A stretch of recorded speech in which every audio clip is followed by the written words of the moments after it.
Hello friends, welcome back to রূপান্তর YouTube channel.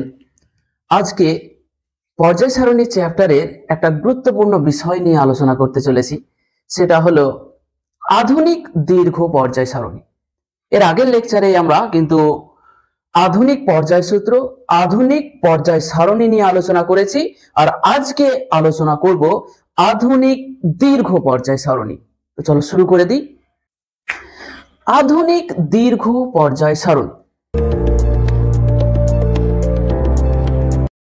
এই যে পর্যায় সারণীটা তোমরা দেখছো, এটাই হলো আধুনিক দীর্ঘ পর্যায় সারণী। দেখো লিখেও দেওয়া আছে modern periodic table of the elements long form, মানে দীর্ঘ পর্যায় সারণী।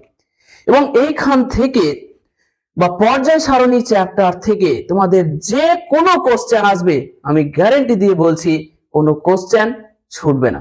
তোমরা শুধুমাত্র লেকচার গুলোকে এক দিক থেকে দেখবে, পর পর দেখবে, কারণ আমরা লেকচার গুলোকে 1 নম্বর 2 নম্বর 3 নম্বর করে মোট 8টা লেকচারে এই পুরো চ্যাপ্টারটাকে শেষ করেছি। তো লেকচার গুলো তোমরা পর পর দেখতে থাকো। এইটা হচ্ছে আমাদের আধুনিক দীর্ঘ পর্যায় সারণী। তো এই আধুনিক দীর্ঘ পর্যায় সারণীটা কি হলো, যে আধুনিক পর্যায় সূত্র দেওয়া হয়েছে, সেই পর্যায় সূত্র অনুসারে আধুনিক পর্যায় সারণীও তৈরি হয়েছে 1926 সালে, বিজ্ঞানী নিলস বোর বানিয়েছেন। এরপরে 1984 সালে IUPAC তার সুপারিশ অনুযায়ী এই দীর্ঘ পর্যায় সারণীটা প্রস্তুত করা হয়। তাহলে আমি প্রথমে যে জিনিসটা লিখবো যে IUPAC, আমি আস্তে আস্তে সব বলবো। IUPAC এর ফুল ফর্ম কি? ইন্টারন্যাশনাল ইউ মানে হচ্ছে union of pure and applied chemistry.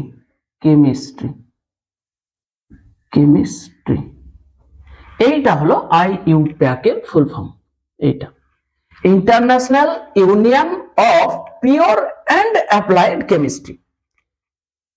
এটা IUPAC এর সুপারিশ অনুযায়ী, IUPAC এর সুপারিশ অনুযায়ী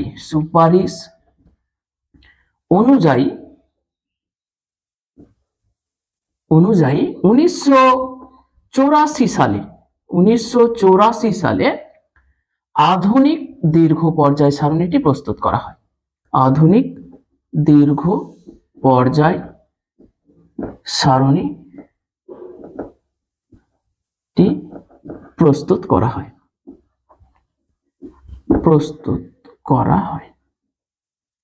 ঠিক আছে। 1984 সালে IUPAC সুপারিশ অনুযায়ী যে আধুনিক পর্যায় সারণীটা ছিল, সেটাকেই একটু পরিবর্তন করে, মানে সূত্রের পরিবর্তন নয়, পর্যায় সারণীটার যে উপশ্রেণীগুলো ছিল সেগুলোকে না রেখে শ্রেণীগুলোকে পর পর সাজিয়ে দিয়ে একটা দীর্ঘ পর্যায় সারণী প্রস্তুত করা হয় 1984 সালে। সেটাই হলো আধুনিক দীর্ঘ পর্যায় সারণী, এবং এই আধুনিক দীর্ঘ পর্যায় সারণীটাই ব্যবহার করা হয়। এইখানে কি কি আছে আমরা জানবো। দেখো তাহলে পর্যায় সারণীটা একেবারে তোমাদের চোখের সামনে, তোমরা দেখতে পাচ্ছ এর মধ্যে কি কি আছে। তো প্রথমেই দেখবো যে আধুনিক দীর্ঘ পর্যায় সারণীতে মোট কয়টি পর্যায় আছে। তাহলে গুণ, অনুভূমিক সারিগুলোকে আমরা কি বলি? পর্যায় বলি। তো দেখো কটা আছে, 1টা 2টো 3টে 4টে 5টা 6টা 7টা। দেখো এদিকে নাম্বার দেওয়া আছে 1 2 3 4 5 6 7। তার মানে আধুনিক দীর্ঘ পর্যায় সারণীতে মোট 7টি পর্যায় আছে। দেখো মেন্ডেলিভের পর্যায় সারণীতেও 7টি পর্যায় ছিল, আধুনিক পর্যায় সারণীতেও মানে মেন্ডেলিভের সংশোধিত রূপটাতেও 7টি পর্যায় ছিল, এবং আধুনিক দীর্ঘ পর্যায় সারণী যেটি, সেখানেও কিন্তু 7টি পর্যায়ই আছে। তার মানে পর্যায় সারণী বারবার পরিবর্তন হলেও পর্যায় সংখ্যার কোনো পরিবর্তন হয়নি, শুধুমাত্র গ্রুপ পরিবর্তন হয়েছে বা শ্রেণী পরিবর্তন হয়েছে। ঠিক আছে, তাহলে আমরা লিখবো, স্টার দিয়ে লিখবো যে আধুনিক দীর্ঘ পর্যায় সারণীতে, আধুনিক দীর্ঘ পর্যায় সারণীতে মোট 7টি পর্যায় আছে, মোট 7টি পর্যায় আছে। বাস, কোশ্চেন পরে আধুনিক দীর্ঘ পর্যায় সারণীতে কয়টি পর্যায় এবং কয়টি শ্রেণী আছে? তাহলে কয়টি পর্যায় আছে? 7টি পর্যায় আছে। যে কোনো পর্যায় সারণী বলো, মেন্ডেলিভের পর্যায় সারণী বলো বা মেন্ডেলিভের পর্যায় সারণীর সংশোধিত রূপ বা আধুনিক পর্যায় সারণী বলো, সেখানেও 7টি, বা আধুনিক দীর্ঘ পর্যায় সারণী, সব ক্ষেত্রে পর্যায় সংখ্যাটা 7ই রয়েছে, মানে পর্যায় সংখ্যার কোনো পরিবর্তন ঘটেনি। এরপরে আমরা দেখব যে এই যে আধুনিক দীর্ঘ পর্যায় সারণী, সেখানে মোট কয়টি গ্রুপ আছে, কয়টি গ্রুপ আছে। দেখো গুনতে লাগো, এখান থেকে যে কোনো একটা ধরো দিয়ে গুণ। 1 2 3 4 5 6 7 8 9 10 11 12 13 14 15 16 17 18। তার মানে হচ্ছে আধুনিক দীর্ঘ পর্যায় সারণীতে মোট 18টি গ্রুপ আছে। কি বললাম? আধুনিক দীর্ঘ পর্যায় সারণীতে মোট 18টি গ্রুপ বা শ্রেণী আছে। দেখো সেগুলোকে নাম্বারও দিয়ে দেওয়া হয়েছে, এই খেয়াল করো। 1 2 3 4 5 6 7 8 9 10 11 12 13 14 15 16 17 18। তাহলে কি বলবো এখানে আরেকটা স্টার দিয়ে? আধুনিক দীর্ঘ পর্যায় সারণীতে, এই আধুনিক দীর্ঘ এটাকে আন্ডারলাইন করে রাখবে। আধুনিক দীর্ঘ পর্যায় সারণীতে মোট 18টি গ্রুপ আছে। আধুনিক দীর্ঘ পর্যায় সারণীতে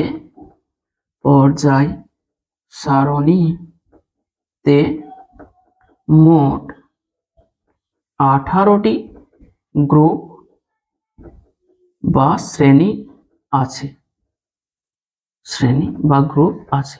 কোশ্চেন পড়ে আধুনিক দীর্ঘ পর্যায় সারণীতে শ্রেণী সংখ্যা কত? তাহলে আধুনিক দীর্ঘ পর্যায় সারণীতে শ্রেণী সংখ্যা হলো 18। দেখো মেন্ডেলিভের মূল পর্যায় সারণীতে শ্রেণী সংখ্যা ছিল 8। তখন পর্যন্ত নিষ্ক্রিয় মৌলগুলো আবিষ্কার হয়নি। নিষ্ক্রিয় মৌলগুলো যখন আবিষ্কার হলো তখন তাদেরকে একটা পৃথক শ্রেণীতে রাখা হলো, শ্রেণীটার নাম দেওয়া হলো শূন্য শ্রেণী। দিয়ে শ্রেণী সংখ্যা কত দাঁড়ালো? 8 আর 1 9টা হলো। মানে আধুনিক পর্যায় সারণীতে 9টা শ্রেণী ছিল, কিন্তু আধুনিক দীর্ঘ পর্যায় সারণীতে শ্রেণী সংখ্যা হলো 18। এই যে প্রত্যেকটির উপশ্রেণী ছিল, মানে 1 নম্বর থেকে 7 নম্বর পর্যন্ত উপশ্রেণী ছিল এ এবং বি, সেগুলোকে উপশ্রেণী না রেখে কি করা হলো? সবাইকে পরপর এক একটা শ্রেণী হিসাবে, স্বতন্ত্র শ্রেণী বা গ্রুপ হিসাবে সাজানো হলো। দিয়ে যে পর্যায় সারণীটা পাওয়া গেল সেটাকে বলা হলো আধুনিক দীর্ঘ পর্যায় সারণী। দেখো লেখা আছে, বললাম modern periodic table of the elements long form, মানে দীর্ঘ পর্যায় সারণীটা। ক্লিয়ার হলো? তাহলে এইখানে আমাদের আজকের যে উদ্দেশ্য সেটা হচ্ছে তোমাদের কোন কোন গ্রুপগুলো সিলেবাসে আছে আগে বলে দিই। 1 নম্বর দেখো, হ্যাঁ এখানে একটা জিনিস লিখবো যে শ্রেণীগুলোকে কি আধুনিক দীর্ঘ পর্যায় সারণীতে শ্রেণীগুলোকে কি করা হয়েছে? 18টা শ্রেণী আছে, 18টা শ্রেণীকে নাম্বার দেওয়া হয়েছে 1 2 3 4 5 6 7, এইভাবে 18 পর্যন্ত নাম্বার দেওয়া হয়েছে। তাহলে এইখানে আমরা লিখবো আধুনিক দীর্ঘ পর্যায় সারণীতে, আধুনিক দীর্ঘ পর্যায় সারণীতে শ্রেণীগুলিকে 1 থেকে 18 পর্যন্ত সংখ্যা দ্বারা প্রকাশ করা হয়েছে, সংখ্যা দ্বারা লেখা হয়েছে। এই হলো কথা। কি করা হয়েছে? আধুনিক দীর্ঘ পর্যায় সারণীতে মোট 18টা শ্রেণী আছে এবং এই আধুনিক দীর্ঘ পর্যায় সারণীতে শ্রেণীগুলিকে 1 থেকে 18 পর্যন্ত সংখ্যা দ্বারা লেখা হয়েছে। বাস, এবার আমরা যেটা জানবো সেটা হচ্ছে যে কোন কোন শ্রেণীগুলো আমাদেরকে পড়তে হবে। মানে সব তোমাদের মাধ্যমিকের সিলেবাসে নেই, শুধুমাত্র যে চারটি আমাদেরকে খুব ভালোভাবে, চারটি শ্রেণী খুব ভালোভাবে পড়তে হবে। সেটা হচ্ছে 1 নম্বর শ্রেণী, এই যে 1 নম্বর শ্রেণী, এই শ্রেণীটা সিলেবাসে আছে। 2 নম্বর শ্রেণী, এইটা সিলেবাসে আছে। আর 17 নম্বর শ্রেণী এবং 18 নম্বর শ্রেণী, এই চারটি শ্রেণী মাধ্যমিকের সিলেবাসে আছে এবং এই চারটি শ্রেণী আমি মুখস্থ করে ছেড়ে দেব। দেখো এই 1 নম্বর, 2 নম্বর, 17 নম্বর এবং 18 নম্বর এই শ্রেণীগুলোকে স্পেশাল কিছু নাম দেওয়া হয়েছে, সেগুলো নিয়ে এবার আমরা আলোচনা করতে লাগবো। তো আমি আপাতত এই পর্যায় সারণীর চার্টটাকে একটু নামিয়ে রাখছি।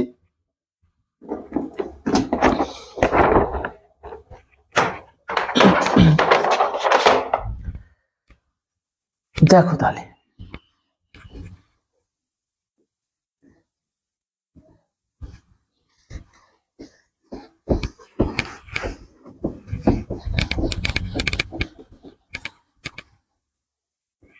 এই যে আমরা আধুনিক দীর্ঘ পর্যায় সারণীতে মোট 18 খানা শ্রেণী পেলাম একই শ্রেণীর অন্তর্গত। আর একবার শুধু তোমাদেরকে একটা জিনিস দেখি, একই শ্রেণীতে অবস্থিত মৌলগুলো, ধরো এই 1 নম্বর শ্রেণী নিলে, এই 1 নম্বর শ্রেণীতে যতগুলো মৌল আছে সবার ইলেকট্রন বিন্যাসটা একই রকমের, মানে সর্ববহিস্থ কক্ষপথে একই সংখ্যক ইলেকট্রন থাকে। যেহেতু একই শ্রেণীর অন্তর্ভুক্ত মৌলগুলির ইলেকট্রন বিন্যাস একই রকমের হয়, তাই একই গ্রুপের অন্তর্ভুক্ত মৌলগুলির ধর্ম প্রায় একই রকমের হয়। বোঝা গেল কি বললাম? দেখো তাহলে আমি সেই কথাটাকে লিখব, যে এটাই স্টার দিয়ে, একই শ্রেণীর বা গ্রুপের অন্তর্ভুক্ত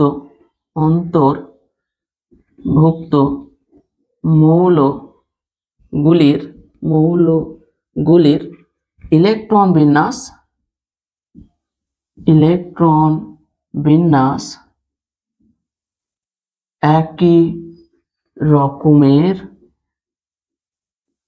হয়, তাই একই শ্রেণীর অন্তর্ভুক্ত মৌলগুলির ধর্মে সাদৃশ্য দেখা যায়। দেখো কি লিখেছি খেয়ালটা করো, যে একই শ্রেণীর বা গ্রুপের অন্তর্ভুক্ত মৌলগুলির ইলেকট্রন বিন্যাস একই রকমের হয়। ইলেকট্রন বিন্যাস তোমরা জানো, ইলেকট্রন বিন্যাসটা একই রকমের হয়, তাই একই শ্রেণীর অন্তর্ভুক্ত মৌলগুলির ধর্মে সাদৃশ্য দেখা যায়। মানে 1 নম্বর গ্রুপে যতগুলো মৌল আছে, ধরো এটা হচ্ছে 1 নম্বর গ্রুপ, এই 1 নম্বর গ্রুপে যতগুলো মৌল আছে সবার ইলেকট্রন বিন্যাস হচ্ছে একই রকমের। এই জন্য এই 1 নম্বর গ্রুপে যতগুলো মৌল আছে সবার ধর্মে সাদৃশ্য দেখা যায়। আবার 2 নম্বর গ্রুপে যে মৌলগুলো আছে তাদেরও ইলেকট্রন বিন্যাস একই, সবার একই। এই জন্য 2 নম্বর গ্রুপে যে মৌলগুলো আছে তাদের ধর্মে আবার সাদৃশ্য দেখা যায়। 17 নম্বর গ্রুপে যে মৌলগুলো আছে তাদের ইলেকট্রন বিন্যাস একই রকমের, সেই জন্য তাদের ধর্মেও সাদৃশ্য রয়েছে। 18 নম্বর গ্রুপে যে মৌলগুলো আছে তাদেরও ইলেকট্রন বিন্যাস একই রকমের, এই জন্য তাদেরও ধর্মে সাদৃশ্য রেখেছে। তাহলে মূল কথাটা আমরা কি পেলাম বলতো, যে একই গ্রুপের অন্তর্ভুক্ত মৌলগুলোর ধর্ম মোটামুটি একই রকমের। তাহলে সুবিধা হয়ে গেল। দেখো যে একটা গ্রুপে ধরো 6 খানা মৌল আছে, তাহলে প্রত্যেকের ধর্ম আমাকে আলাদা আলাদা ভাবে মনে রাখার দরকার পড়ছে না। এইখানে যেমন দেখো 1 নম্বর গ্রুপে কি আছে, লিথিয়াম আছে, সোডিয়াম আছে, পটাশিয়াম আছে, রুবিডিয়াম আছে, সিজিয়াম আছে এবং ফ্রান্সিয়াম আছে, এরা আছে। তো এদের প্রত্যেকের ধর্ম আমাকে মনে রাখতে হবে না, শুধুমাত্র 1 নম্বর গ্রুপের ধর্মগুলো আমি মনে রাখলেই আমার কাছে পরিষ্কার যে এই গ্রুপে যত মৌল আছে তাদের সবার ধর্ম একই রকমের। তার মানে হচ্ছে এখানে লিথিয়ামের যা ধর্ম মোটামুটি সোডিয়ামেরও সেই রকম ধর্ম, পটাশিয়ামেরও সেই রকম ধর্ম, রুবিডিয়ামেরও সেই রকমের ধর্ম। তাহলে দেখো প্রত্যেকের আলাদা আলাদা আমাদের মনে রাখতে হলো না, একই ধর্ম বিশিষ্ট মৌলগুলোকে একই গ্রুপে রেখে দেওয়া হয়েছে, আলমারির মতো, লাইব্রেরির মতো। যে একটা আলমারিতে আমি ভূগোলের বই রেখেছি, তাহলে আমাকে বেশি চাপ নিতে হলো না, কেউ ভূগোল চাইতে হলে ডাইরেক্ট ওই গ্রুপে চলে যাব বা ওই আলমারিতে চলে যাব, যেটা নেবে বার করে দিয়ে দেবো। তাহলে এই যে আমি একই ধর্ম বিশিষ্ট মৌলগুলোকে একটা গ্রুপে রেখে দেওয়া হয়েছে, ফলে এই গ্রুপের ধর্ম আমি জানি, মানে সমস্ত মৌলেরই ধর্ম আমি জানি। বোঝা গেল তাহলে? আচ্ছা, তাহলে এটাই লিখেছি, একই শ্রেণীর বা গ্রুপের অন্তর্ভুক্ত মৌলগুলির ইলেকট্রন বিন্যাস একই রকমের হয়, তাই একই শ্রেণীর অন্তর্ভুক্ত মৌলগুলির ধর্মে সাদৃশ্য দেখা যায়। এখানে একটা কোশ্চেন পড়ে, কোশ্চেনটা কি পড়ে যে একই গ্রুপের অন্তর্গত মৌলগুলির ধর্মে সাদৃশ্য দেখা যায় কেন? তাহলে ইলেকট্রন বিন্যাস একই রকমের হয়, একই গ্রুপের অন্তর্ভুক্ত মৌলগুলির ইলেকট্রন বিন্যাস একই রকমের হয়, সেই জন্য একই গ্রুপের অন্তর্ভুক্ত মৌলগুলির ধর্মে সাদৃশ্য দেখা যায়। ক্লিয়ার হলো কোশ্চেন? ওকে।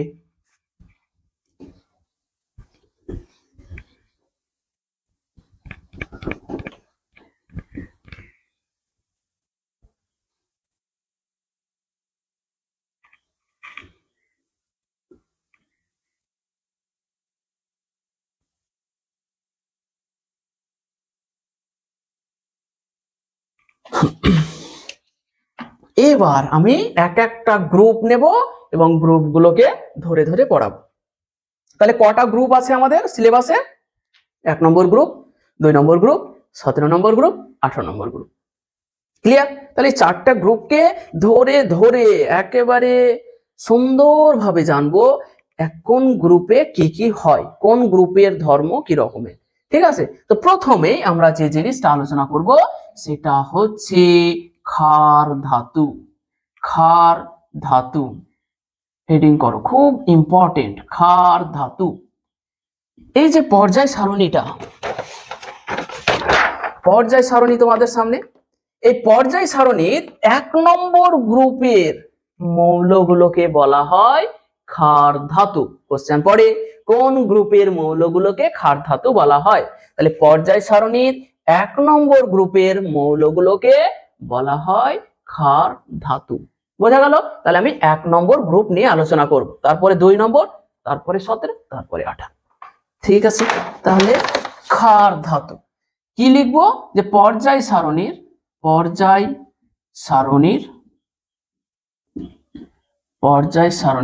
1 নম্বর গ্রুপের মৌলগুলিকে বলা হয় ক্ষার ধাতু। ক্ষার ধাতু। কোশ্চেন ক্লিয়ার হলো? ক্ষার ধাতু তাহলে কোথায় থাকে? 1 নম্বর গ্রুপে। এরকম কোশ্চেন পড়ে যে ক্ষার ধাতুগুলি পর্যায় সারণীর কোন গ্রুপে অবস্থান করে। দেখো, তাহলে পর্যায় সারণীর 1 নম্বর গ্রুপের মৌলগুলিকে বলা হয় ক্ষার ধাতু। ক্ষার ধাতু। ক্লিয়ার হলো? এবার আরেকটা জিনিস তোমাদেরকে আমি দেখাবো, সেটা হচ্ছে এইখানটাতে দেখো ক্ষার ধাতুগুলো 1 নম্বর শ্রেণীতে আছে আধুনিক, এবং উপরে দেখো লেখা আছে রোমান হরফে 1A, মানে ওই যে মেন্ডেলিভের যে পর্যায় সারণীটা ছিল সেখানে ক্ষার ধাতুগুলো কোথায় অবস্থান করে? 1A উপশ্রেণীতে। তো কোশ্চেন পড়ে যে মেন্ডেলিভের পর্যায় সারণীতে ক্ষার ধাতুগুলো কোথায় অবস্থান করে? 1A শ্রেণীতে অবস্থান করে। ঠিক আছে? তারপরে আমরা খুব সচেতন ভাবে এটা করব যে মেন্ডেলিভের পর্যায় সারণীতে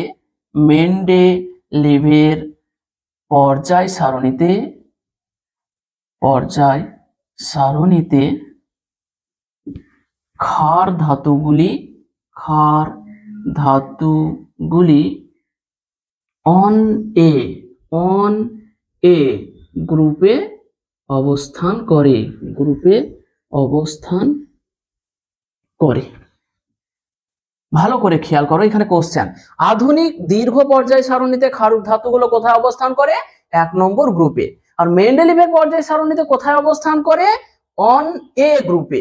অন এ গ্রুপে, কারণ মেন্ডেলিভের পর্যায় সারণীতে 1 থেকে 7 নম্বর পর্যন্ত গ্রুপগুলোকে এ এবং বি দুটো ভাগে ভাগ করা হয়েছিল। তো এক নম্বর গ্রুপের এ ভাগে ক্ষার ধাতুগুলো অবস্থান করে, বোঝা গেল? আচ্ছা, তারপরে এবার আমরা জানবো যে ক্ষার 1 নম্বর গ্রুপের মৌলগুলো কি কি। একেবারে এরকম করে লিখো তোমরা, একেবারে এইরকম ভাবে লিখো। 1 নম্বর গ্রুপে কি কি মৌল আছে দেখো। তাহলে আমার গ্রুপটা কি, 1 নম্বর গ্রুপ, এটাকে আমি কি লিখবো বলো তো? On a. মেন্ডেলিভ যদি বলে, মেন্ডেলিভের পর্যায় সারণীতে মৌলগুলো যে গ্রুপটাতে আছে তার নাম কি? On a. আর আধুনিক দীর্ঘ পর্যায় সারণীতে কোথায় আছে? 1 নম্বর গ্রুপে, বোঝা গেল? তাহলে পর্যায় সারণীতে দেখো, আধুনিক দীর্ঘ পর্যায় সারণীতে ক্ষার ধাতুগুলো 1 নম্বর গ্রুপে থাকে, আর যখন মেন্ডেলিভের পর্যায় সারণীর কথা বলছে তখন অন এ গ্রুপে। তাই দুটোকে আমি অবলিক দিয়ে লিখে দিয়েছি যে মেন্ডেলিভের পর্যায় সারণী হলে অন এ, আর আধুনিক দীর্ঘ পর্যায় সারণী হলে 1 নম্বর গ্রুপে। সেখানে দেখো মৌলগুলি কি কি আছে। আছে লিথিয়াম আছে, সোডিয়াম আছে, পটাশিয়াম আছে, রুবিডিয়াম আছে, রুবিডিয়াম আছে, সিজিয়াম এবং আছে ফ্রান্সিয়াম। এই মৌলগুলোকে বলা হয় ক্ষার ধাতু। দেখো এখানটাতে খেয়াল করো কে কে আছে। Lithium, sodium, potassium, rubidium, caesium এবং francium. Lithium, sodium, potassium, rubidium, caesium এবং ফ্রান্সিয়াম, এই যে আমি লিখেছি। তাহলে এইটাকে কিন্তু তোমাদেরকে মুখস্থ করে নিতে হবে, মনে রেখে দিতে হবে যে 1 নম্বর গ্রুপের মৌলগুলি কি কি। Lithium, sodium, potassium, rubidium, caesium, francium, এইগুলো হলো 1 নম্বর গ্রুপের মৌল এবং এদেরকে কি বলা হয়? ক্ষার ধাতু বলা হয়। ক্লিয়ার? ক্ষার ধাতু কি ক্লিয়ার হলো? 1 নম্বর শ্রেণীর বা গ্রুপের মৌলগুলোকে ক্ষার ধাতু বলা হয়। মৌলগুলো কি কি? Lithium, sodium, potassium, rubidium, caesium, francium, সব আম। দেখো লাস্টে আছে আম। Lithium, sodium, potassium, rubidium, caesium, francium, সবার আম আছে। তাহলে lithium, sodium, potassium, rubidium, caesium, francium, এগুলো হলো ক্ষার ধাতু। ক্লিয়ার? ক্ষার ধাতুগুলোর আমরা বৈশিষ্ট্য পড়বো, তিনটে করে বৈশিষ্ট্য। প্রত্যেকটা 4টে শ্রেণী আমাদের সিলেবাসে আছে, 1, 2, 17, 18। প্রত্যেকটা শ্রেণীর 3টে বা 4টে করে আমরা বৈশিষ্ট্য পড়বো। প্রথমে যে হেডিং করো ক্ষার ধাতুগুলোর বৈশিষ্ট্য। ক্ষার ধাতুর বৈশিষ্ট্য। ক্ষার ধাতুগুলো কি কি বৈশিষ্ট্য দেখায় সেটা আমরা দেখব। এই যে দেখছো lithium, sodium, potassium, rubidium, caesium, francium, তোমরা এইভাবেই আঁকবে, এই উলম্ব ভাবেই আঁকবে, খাতা বাঁচানোর জন্য এইভাবে আঁকবে না, তার কারণ এটা হচ্ছে গ্রুপ, এবং গ্রুপ কি থাকে? উপর বরাবর থাকে, কখনোই এইভাবে গ্রুপ আঁকবে না। তাহলে এইখানে প্রথম যে বৈশিষ্ট্যটা আমরা দেখব সেটা হচ্ছে এই যে ইলেকট্রনগুলো দেখছো, এই মৌলগুলো দেখছো, এদের প্রত্যেকের সর্ববহিস্থ কক্ষে একটি মাত্র ইলেকট্রন থাকে। প্রত্যেকের, লিথিয়াম বলো, সোডিয়াম বলো, পটাশিয়াম বলো, রুবিডিয়াম, সিজিয়াম, ফ্রান্সিয়াম, প্রত্যেকের সর্ববহিস্থ কক্ষপথে মাত্র একটি ইলেকট্রন থাকে। এই জন্য ওদেরকে 1 নম্বর গ্রুপে রাখা হয়েছে। কেন রাখা হয়েছে বোঝা গেল? ক্ষার ধাতুগুলির সর্ববহিস্থ কক্ষপথে একটি মাত্র ইলেকট্রন থাকে, এই জন্য ক্ষার ধাতুগুলিকে 1 নম্বর গ্রুপে রাখা হয়েছে। হলো? তাহলে ক্ষার ধাতুগুলির সর্ববহিস্থ কক্ষপথে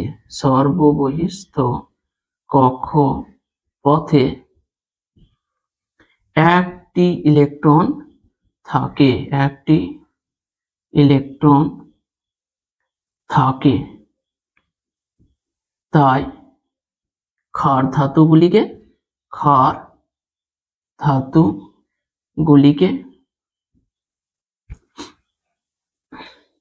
1 নম্বর গ্রুপে রাখা হয়েছে। প্রত্যেকের ইলেকট্রন বিন্যাস একই সবার। লিথিয়ামের সর্ববহিস্থ কক্ষপথে একটি ইলেকট্রন আছে, পটাশিয়ামের আছে, সোডিয়ামেরও আছে, রুবিডিয়াম, সিজিয়াম, ফ্রান্সিয়াম, সবার সর্ববহিস্থ কক্ষপথে একটি মাত্র ইলেকট্রন রয়েছে। এই জন্যই ক্ষার ধাতুগুলোকে 1 নম্বর শ্রেণীতে রাখা হয়েছে। 2 নম্বর বৈশিষ্ট্য খুবই ইম্পর্টেন্ট। এই যে ক্ষার ধাতুগুলো দেখছো সবাই খুব তাড়াতাড়ি ইলেকট্রন ছেড়ে দিতে পারি, যেমন Li পজিটিভ, একটা ইলেকট্রন ছেড়ে দিয়ে Li পজিটিভ হয়ে গেল। সোডিয়াম তোমরা জানো ইলেকট্রন ছেড়ে Na পজিটিভ হয়ে যায়, সোডিয়াম পজিটিভ হয়ে যায়, পটাশিয়াম মানে এই ক্ষার ধাতুগুলো তীব্র তড়িৎ ধনাত্মক। এই যে দেখছো পজিটিভ আয়ন তৈরি করছে, তাই ক্ষার ধাতুগুলো হলো তীব্র তড়িৎ ধনাত্মক। ঠিক আছে, তাহলে ক্ষার ধাতুগুলো 2 নম্বর, ক্ষার ধাতুগুলি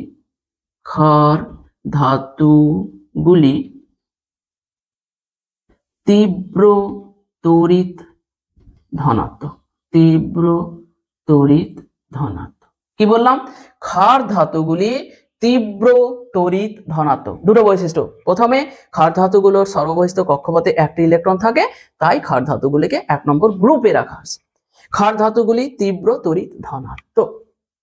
তাহলে আর একটা জিনিস আছে, এই যে ক্ষার ধাতুগুলো যে অক্সাইড গঠন করে সেগুলো তীব্র ক্ষারকীয়। এই যে ক্ষার নাম দেওয়া আছে না, এই মৌলগুলো যে অক্সাইড গুলো গঠন করে সেগুলো খুব ক্ষারধর্মী, এই জন্য এদেরকে বলা হয় ক্ষার ধাতু।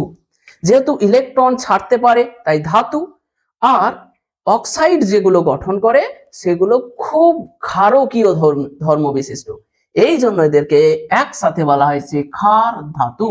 ইলেকট্রন খুব তাড়াতাড়ি ছাড়ে বলে ধাতু, আর অক্সাইড গুলো যেগুলো গঠন করে সেগুলো ক্ষারকীয়, এই জন্য এদেরকে একসাথে বলা হয়েছে ক্ষার ধাতু। হলো, তাহলে মুছে দিই। আর একটা বৈশিষ্ট্য আছে আমার, আর একটা বৈশিষ্ট্য,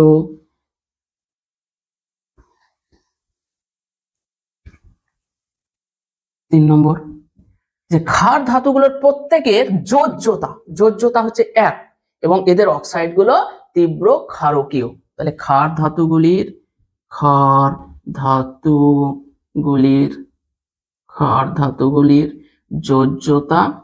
যোজ্যতা কত? 1। ক্ষার ধাতুগুলির প্রত্যেকের যোজ্যতা 1 এবং এরা যে অক্সাইড গুলো এবং এদের অক্সাইড গুলি তীব্র ক্ষারকীয়। কি বুঝলে? বোঝা গেল? তাহলে এইখানে এইটাকে আমরা কি বললাম? এরা পুরোটাই হলো ক্ষার ধাতু। তোমরা এইভাবেই আঁকবে ছবিটাকে, ক্ষার ধাতু। এই ক্ষার ধাতুগুলি বৈশিষ্ট্য নিয়ে আমরা আলোচনা করলাম, যে প্রত্যেকের ইলেকট্রন বিন সর্ববহিস্থ কক্ষপথে একটি ইলেকট্রন থাকে, তাই এদেরকে 1 নম্বর শ্রেণীতে রাখা হয়েছে। এরা প্রত্যেকেই তীব্র তড়িৎ ধনাত্মক। তারপরে কি বললাম? এদের প্রত্যেকের যোজ্যতা হলো 1 এবং এদের অক্সাইড গুলো তীব্র ক্ষারকীয়। এইখানে আমার একটা জিনিস কোশ্চেন, খুব ইম্পর্টেন্ট কোশ্চেন আছে, যে ক্ষার ধাতুগুলির মধ্যে ফ্রান্সিয়াম হলো তেজস্ক্রিয়। ক্ষার ধাতুগুলির মধ্যে ফ্রান্সিয়াম, এখানে স্টার দিও। বৈশিষ্ট্য তাহলে আমার রেডি হয়ে গেল। আর একটা জিনিস, বৈশিষ্ট্য নয় ওটা, ক্ষার ধাতুগুলির মধ্যে এখানে একেবারে স্টার দিয়ে ক্ষার ধাতুগুলির মধ্যে ফ্রান্সিয়াম ভাষায় লিখে দিচ্ছি, ফ্রান্সিয়াম সংকেত কি? Fr। ফ্রান্সিয়াম হলো তেজস্ক্রিয়, তেজস্ক্রিয় বা রেডিও অ্যাক্টিভ। তো এই কোশ্চেনটা খুবই ইম্পর্টেন্ট, ভেরি ইম্পর্টেন্ট, ভিআইপি বলে রেখে দাও, যে ক্ষার ধাতুগুলির মধ্যে কোন মৌলটি তেজস্ক্রিয়? তাহলে ফ্রান্সিয়াম হলো তেজস্ক্রিয়। এই কোশ্চেনটাই অন্যভাবেও বলতে পারে, যে 1 নম্বর গ্রুপের কোন মৌলটি তেজস্ক্রিয়? তাহলে 1 নম্বর গ্রুপের ফ্রান্সিয়াম হলো তেজস্ক্রিয়।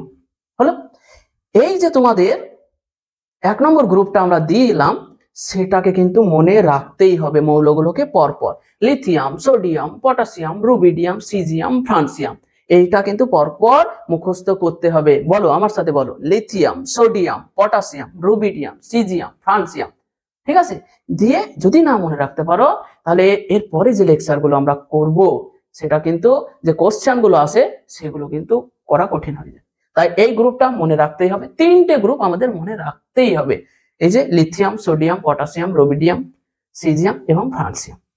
হলো, এরপরে আমরা তাহলে ক্ষার ধাতু সম্বন্ধে আমাদের শেষ। ক্ষার ধাতু মানে 1 নম্বর গ্রুপ শেষ। 2 নম্বর গ্রুপ শুরু করব।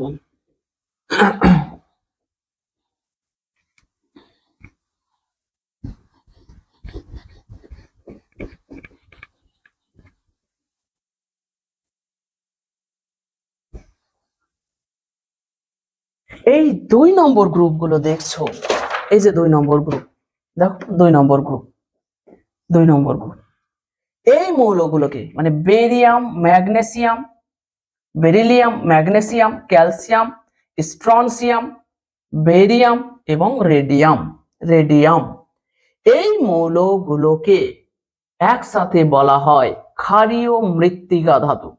1 নম্বর শ্রেণী মৌল হলো ক্ষার ধাতু, আর 2 নম্বরের মৌলগুলো হলো ক্ষারীয় মৃত্তিকা ধাতু। ক্ষারীয় মৃত্তিকা ধাতু, তাহলে দেখো এখানে আমরা লিখব ক্ষারীয় মৃত্তিকা ধাতু। ক্ষারীয় মৃত্তিকা ধাতু খুব ইম্পর্টেন্ট, ক্ষারীয় মৃত্তিকা ধাতু। তো কি বলবো যে 2 পর্যায় সারণীর 2 নম্বর গ্রুপের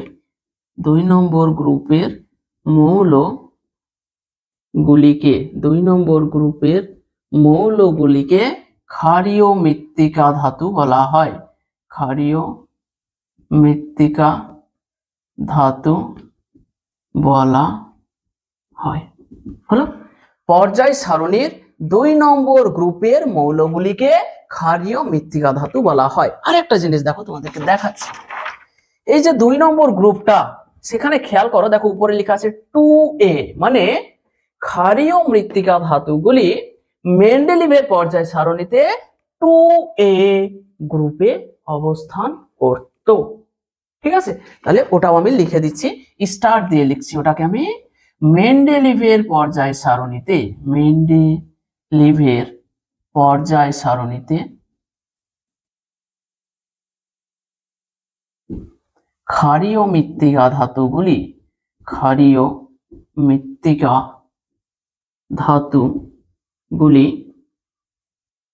2A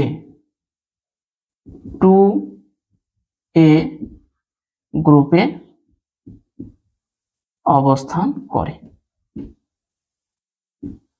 এখানে কোশ্চেনটা কি পড়তে পারে, ক্ষারীয় মৃত্তিকা ধাতুগুলি পর্যায় সারণীর কোন গ্রুপে অবস্থান করে? তাহলে আধুনিক দীর্ঘ পর্যায় সারণীর 2 নম্বর গ্রুপে অবস্থান করে এবং মেন্ডেলিভের পর্যায় সারণীতে 2A গ্রুপে অবস্থান করে। বোঝা গেল? আচ্ছা, তাহলে আমি গ্রুপটাকে লিখে দিই, গ্রুপটাকে এটা তাহলে এইভাবেই লিখবো আমি, এইভাবে।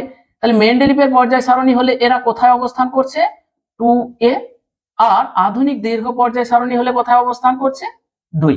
দেখো লেখারও স্টাইল আছে, কারণ মেন্ডেলিভের পর্যায় সারণীতে গ্রুপগুলোকে রোমান অক্ষর দ্বারা লেখা হতো, আর আধুনিক পর্যায় সারণীতে ইংরেজি অক্ষর 1 2 3 4 এই নাম্বারগুলো দ্বারা লেখা হয়। এইখানে দেখো মৌলগুলো কি কি আছে, মৌলগুলো দেখো বেরিলিয়াম, ম্যাগনেসিয়াম, আমি লিখে দিচ্ছি বেরিলিয়াম, ম্যাগনেসিয়াম, তারপরে দেখো ক্যালসিয়াম,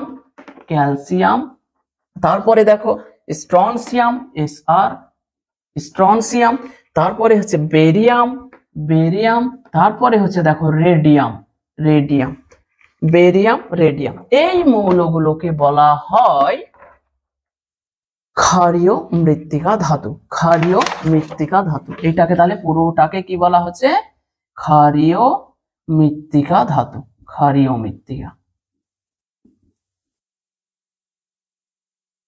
মৃত্তিকা ধাতু।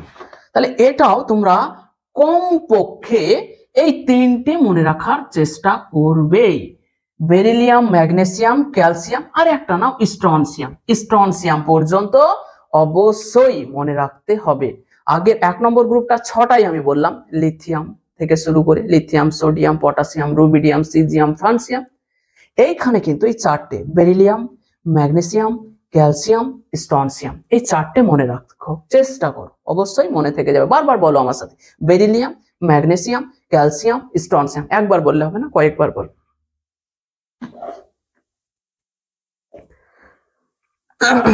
এদের বৈশিষ্ট্য দেখো, আমরা বৈশিষ্ট্য লিখবো। ক্ষারীয় মৃত্তিকা, ক্ষারীয় মৃত্তিকা ধাতুগুলির বৈশিষ্ট্য।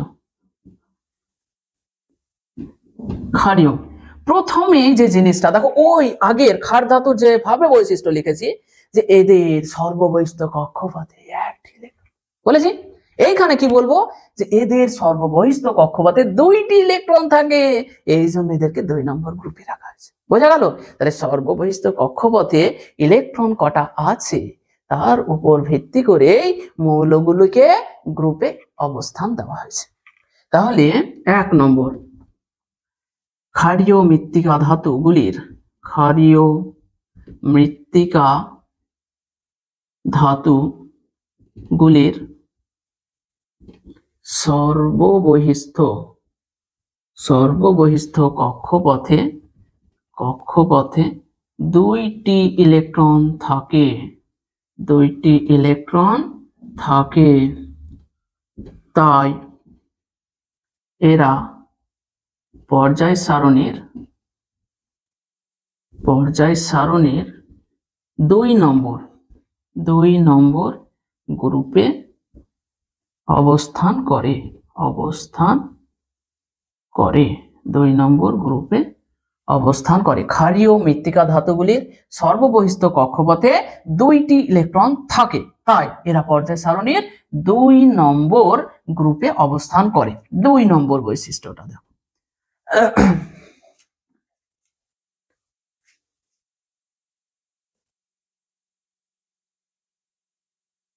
এদের প্রত্যেকের যোজ্যতা হচ্ছে 2। ক্ষারীয় মৃত্তিকা ধাতুগুলির প্রত্যেকের যোজ্যতা হচ্ছে 2 এবং জলের সঙ্গে বিক্রিয়া করে ধাতব হাইড্রোক্সাইড উৎপন্ন করে। এদের মানে ক্ষারীয় মৃত্তিকা ধাতুগুলি, এদের প্রত্যেকের যোজ্যতা হলো 2 এবং এরা জলের সঙ্গে বিক্রিয়া করে ধাতব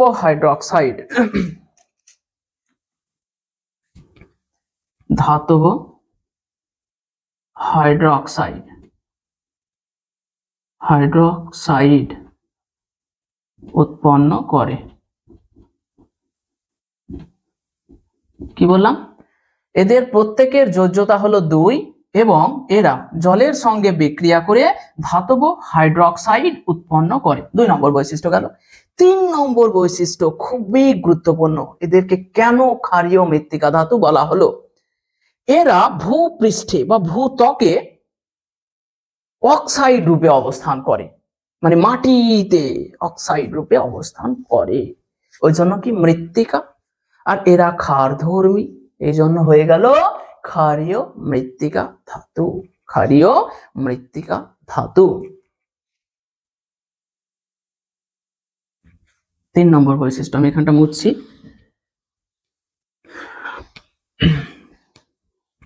তাহলে দেখো 3 নম্বর, এরা অক্সাইড রূপে ভূত্বকে অবস্থান করে, মানে মৃত্তিকা ভূত্বকে অবস্থান করে। আর এই যে জলের সঙ্গে এরা কি করে, ধাতব হাইড্রোক্সাইড উৎপন্ন করে। এই হাইড্রোক্সাইড গুলো খুব ক্ষারীয় ধর্মী, এই জন্য এদেরকে বলা হয় ক্ষারীয় মৃত্তিকা ধাতু। এবং এদের হাইড্রোক্সাইডগুলি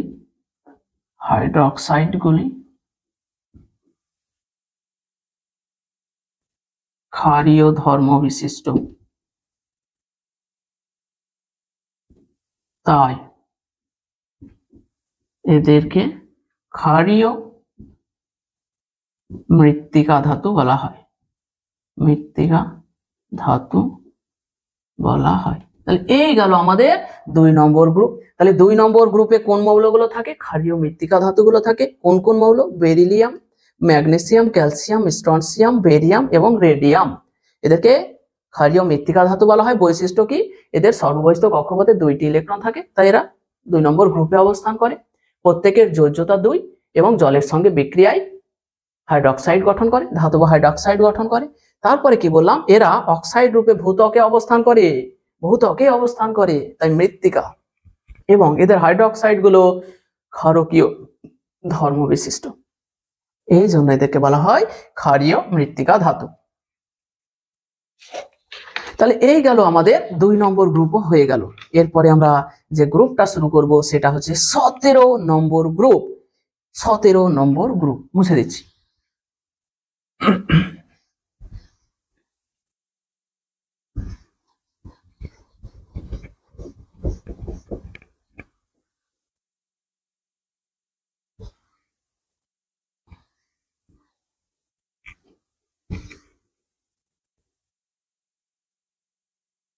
যেটা করব সেটা হচ্ছে হ্যালোজেন মৌল। হ্যালোজেন মৌল, হ্যালোজেন, হ্যালোজেন, হ্যালোজেন। দেখো হ্যালোজেন, এই যে 17 নম্বর মৌলগুলো আছে, 17 নম্বর গ্রুপের মৌল, ফ্লুওরিন, ক্লোরিন, ব্রোমিন, আয়োডিন, অ্যাস্টাটিন, এই কটাই আমরা বলবো। ফ্লুওরিন, ক্লোরিন, ব্রোমিন, আয়োডিন, অ্যাস্টাটিন, এই মৌলগুলোকে একত্রে বলা হয় হ্যালোজেন, হ্যালোজেন মৌল। বোঝা গেল কি বললাম? ফ্লুওরিন, ক্লোরিন, ব্রোমিন, আয়োডিন, অ্যাস্টাটিন, এই মৌলগুলোকে একত্রে বলা হয় হ্যালোজেন মৌল। তাহলে 17 নম্বর গ্রুপের পর্যায় সারণীর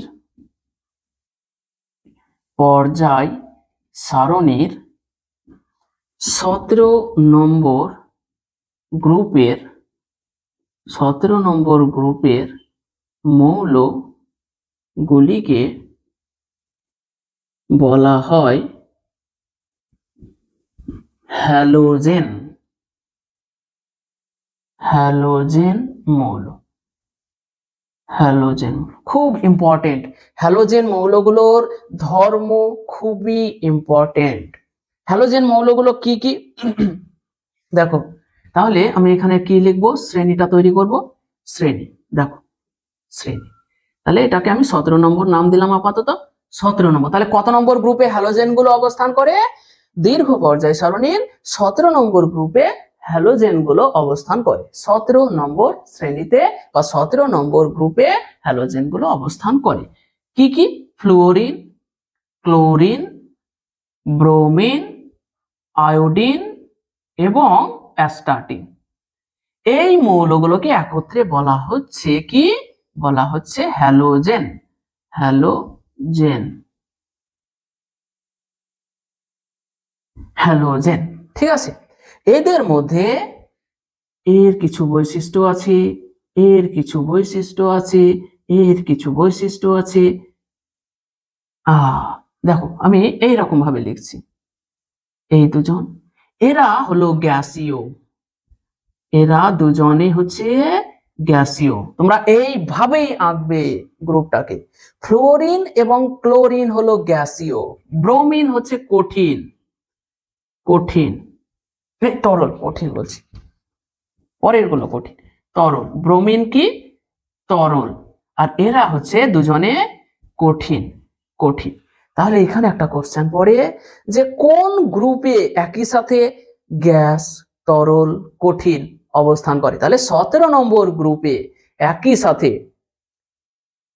সাথে গ্যাস, তরল, কঠিন এই 3 ধরনেরই মৌল অবস্থান করে 17 নম্বর গ্রুপে। তাহলে হ্যালোজেন গুলোর আমরা বৈশিষ্ট্য, হ্যালোজেনের বৈশিষ্ট্য, হ্যালোজেন মৌলের বৈশিষ্ট্য। তাহলে বলো তো পর্যায় সারণীর কোন গ্রুপের মৌলগুলোকে হ্যালোজেন বলা হয়? তাহলে 17 নম্বর গ্রুপের মৌলগুলোকে বলা হয় হ্যালোজেন। হলো হ্যালোজেন। তাহলে হ্যালোজেনের বৈশিষ্ট্য আমরা নিয়ে আলোচনা করব। হ্যালোজেন শব্দটার অর্থ হলো সামুদ্রিক লবণ উৎপাদক, মানে এদের থেকে লবণ উৎপন্ন হয়, সোডিয়াম ক্লোরাইড, তাই না? এই যে ক্লোরিন ঢোকে, NaCl। তাহলে হ্যালোজেন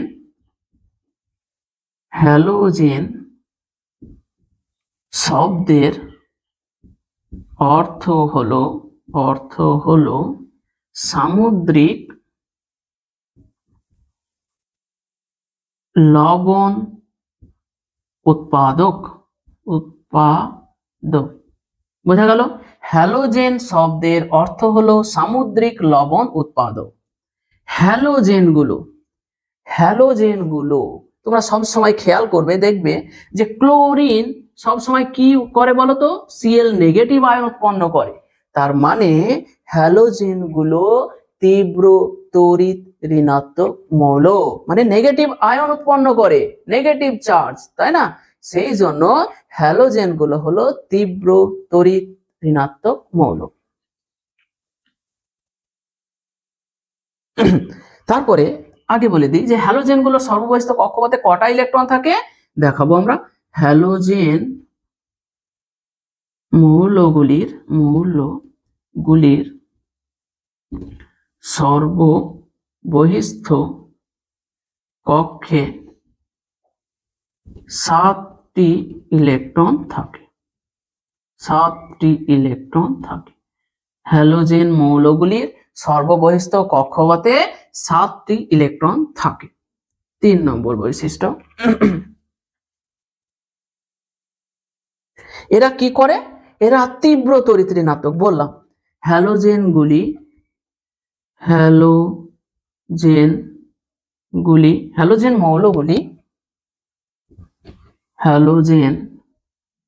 মৌলগুলি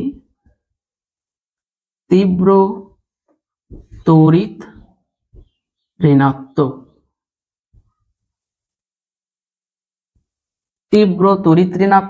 এবং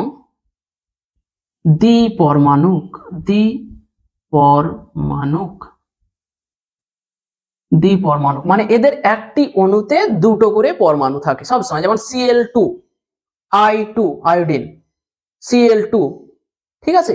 এই রকম, মানে এদের একটা অণুতে কি হয়? দুটো পরমাণু থাকে। তাহলে কি লিখলাম? হ্যালোজেন শব্দের অর্থ হলো সামুদ্রিক লবণ উৎপাদক। হ্যালোজেন মৌলগুলির সর্ববহিস্থ কক্ষে 7টি ইলেকট্রন থাকে। হ্যালোজেন মৌলগুলি তীব্র তড়িৎ ঋণাত্মক এবং দ্বিপরমাণু। এখানে কি কোশ্চেন পড়ে কাকা? এখানে কোশ্চেন পড়ে যে হ্যালোজেন মৌলগুলি দুটো বৈশিষ্ট্য লিখো। তাহলে লিখবে, যে কোনো দুটো লিখবে বা 3টে লিখবে। তারপরে হচ্ছে হ্যালোজেন শব্দের অর্থ কি? এই যে আন্ডারলাইন করে লেখো, হ্যালোজেন শব্দের অর্থ হলো সামুদ্রিক লবণ উৎপাদক। কোশ্চেনটা পড়ে। তারপরে হচ্ছে হ্যালোজেন মৌলগুলো হচ্ছে তীব্র তড়িৎ ঋণাত্মক, মানে এরা সব সময় নেগেটিভ আয়ন গঠন করে। হলো। তারপরে আরো কিছু আমরা এইগুলো, আর এটা মনে রাখতেই হবে। সেটা তো ভুলেই গেছি আমি। এই গ্রুপটা মনে রাখতেই হবে, না হলে পর্যায় সারণী অসম্পূর্ণ থেকে যাবে তোমার জন্য। Fluorine, chlorine, bromine, iodine, astatine. Fluorine, chlorine, bromine, iodine, astatine. Fluorine, chlorine, bromine, iodine, astatine. ঠিক আছে? এই গ্রুপটা মনে রাখতেই হবে, না হলে হবে না। তো মনে এক্ষুনি মুখস্থ করো। এরপরে আমরা 2-3টা বৈশিষ্ট্য নয়, 2-3টে গুরুত্বপূর্ণ বিষয় বলবো, দিয়ে হ্যালোজেন শেষ হয়ে যাবে। 17 নম্বর গ্রুপ আমাদের শেষ হয়ে যাবে। তাহলে দেখো আমরা কি বলবো, যে ফ্লোরিন, ক্লোরিন হলো গ্যাসীয়। ফ্লোরিন এবং তাহলে ভাষাতেই লিখি তোমাদের জন্য, ফ্লোরিন বা ফ্লোরিনও বলে, ফ্লোরিন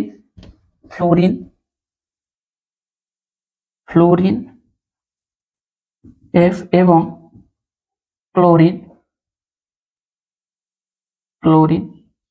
Cl হলো গ্যাসীয়। স্টার দিয়ে লেখো, ফ্লোরিন এবং, তাহলে হ্যালোজেন গুলোর মধ্যে কারা গ্যাসীয়? ফ্লোরিন এবং ক্লোরিন হলো গ্যাসীয়, যে আমি চার্টে লিখেছি।